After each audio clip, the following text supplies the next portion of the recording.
flaunted gowns worth fortunes, one woman stood out. She was dressed in an exquisite red lace gown that clung to her figure like it was woven onto her skin. Her eyes, dark and piercing, scanned the room with an intensity that unsettled those who noticed her. Unlike the other women, she wore no extravagant jewelry, no designer labels, just the bold defiance of crimson in a sea of gold and ivory. She wasn't here to celebrate. She was here for a purpose. Zara, radiant in her custom Elisab bridal robe, stood in a private suite surrounded by her bridesmaids.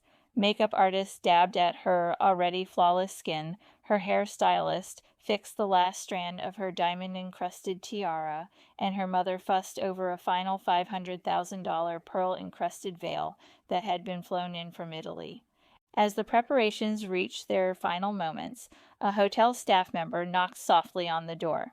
"Miss Zara, a message for you," he said, extending a cream-colored envelope sealed with wax.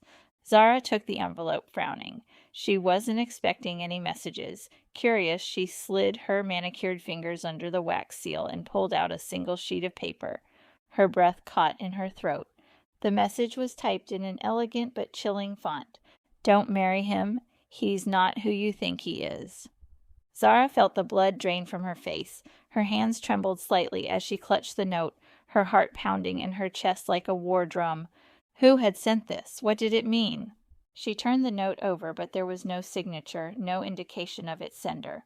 The only thing she knew for sure was that it had been placed in her hands just hours before she was set to walk down the aisle. Her mother, Margaret Daniels, noticed the shift in Zara's expression. "Sweetheart?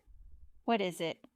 Zara hesitated. The last thing she needed was her overbearing mother blowing things out of proportion. "It's nothing," she lied, forcing a smile. But it wasn't nothing. Something inside her whispered that this wasn't just a prank. This was a warning. Taking a deep breath, she folded the note and slipped it into the pocket of her silk robe. She couldn't let anything ruin today. Not after the months of planning, not after the millions spent, not after the world had its eyes on